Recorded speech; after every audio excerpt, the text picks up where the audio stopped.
जास्त वेळ घेणार नाही.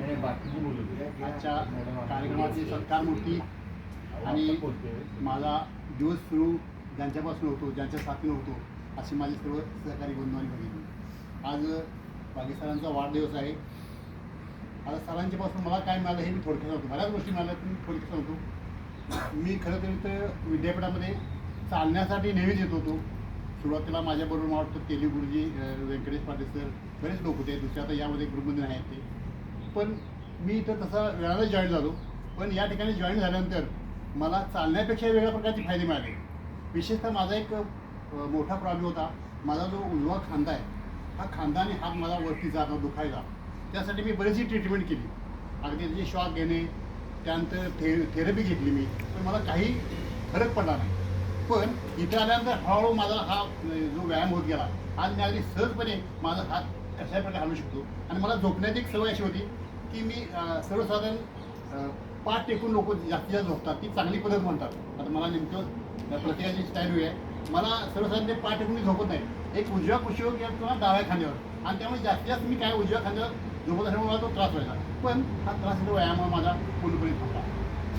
त्यानंतर वजनाच्या बाबतीत म्हटलं तर माझं सुरुवातीला इथं जवळजवळ 2.5 किलो वजन कमी झालं होतं. आता थोडंसं वाढलं आहे, त्या म्हणजे खाण्यामध्ये सातत्य नसल्यामुळं. पण मला शारीरिक जी माझी हालचाल आहे, या हालचालीमध्ये लवचिकपणा जास्त आलेला आहे. आणि तेव्हा तुम्ही बघितलं असेल, त्यामुळे मी पायाचं प्रॅक्टिस करायला गेलो, एक परवा पडलो. म्हणजे मला कॉन्फिडन्स वाढला थोडा माझा. तर अशा बऱ्याचशा गोष्टींचा फायदा झाला आहे. सरांच्या बाबतीत सांगायचं म्हटलं तर मी गेल्या वेळी पण गेला बोललो होतो की आपण इकडे प्रत्येकजण इथे येतोय काहीतरी फायद्यासाठी येतो. तिथं अगदी आपण काय फार मोठं कोणा उपकार करायसाठी येत नाही, आपण स्वतःही फायद्यासाठी येतोय. हा विशेषचा फायदा म्हणजे आपला शारीरिक. तर सरांच्याकडे आपला म्हणजे शारीरिक, त्यानंतर बौद्धिक म्हणजे त्यांच्याबरोबर आपण जर फिरलो किंवा त्यांच्यासोबत जर असलो, एखाद्या गोष्टीला माहिती विचारली तर त्यांच्याकडे प्रचंड अशी माहिती आहे.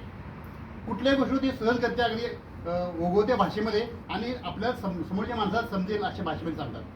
त्यानंतर मानसिक म्हटलं तर ते आपल्याला सांगतातच मनात काय घ्यायचं नाही. आणि शारीरिक, मानसिक, बौद्धिक, आणि त्यामुळे आपला आर्थिकही फायदा होतो. व्यायामाला गरज असल्यामुळे शक्यतो जरा आपले डॉक्टरांचे जायचे पैशामध्ये वाचतात. म्हणजे असा सर्व प्रकारे आपला सरांच्या याच्यामुळे फायदा झाला आहे. दुसरी एक महत्त्वाची गोष्ट अशी की या राजतंत्रचा जो आपला ग्रुप आहे, या ग्रुपमुळे काय झालं की बघा, आपण कोण कुठले आपलं कोणाच काय माहीत होतं, पण सर हा आपला एक केंद्रबिंदू आहे. आपण या ठिकाणी येतो, त्यामुळे आपण प्रत्येकजण एकमेकाच्या सुख दुःखामध्ये सामील होते प्रत्येकजण. त्यामुळे हे राजतंत्र ग्रुप म्हणजे एक आपलं कुटुंबच आहे. अशा प्रकारे आपली हे होते, काय होते, एक भावना निर्माण झालेली आहे. त्यामुळे आपण न चुकता प्रत्येक दिवशी या ठिकाणी येतोय. आपली सकाळ जसं लोक म्हणतात ते सांगतं की काही लोकांचे संध्याकाळी पाय तिकडे वळतात, तसं सकाळी उठल्या उठल्या आपले पाय इकडे वळतात, आपले पाय इकडे वळतात. म्हणजे इकडे आपल्याला सवय झाली. त्यामुळे खूप असे सरांच्याबद्दल बोलायचं म्हणजे खूप मला बोलतंय. सगळ्यांचं काही मी सांगत नाही, प्रत्येकानं आपण अनुभव सांगावेत, एक दोन मिनिटामध्ये सांगावेत अशी मी विनंती करतो. तर सरांनी आपल्याला आपल्यासाठी एवढे योगदान देतात. तर सरांना त्यांचं भावी आयुष्य अतिशय निरोगी सुख समृद्धीचं त्यांना आणि त्यांच्या कुटुंबाला जावं अशी मी भविष्याच्या वेळी प्रार्थना करतो आणि इथं थांबतो.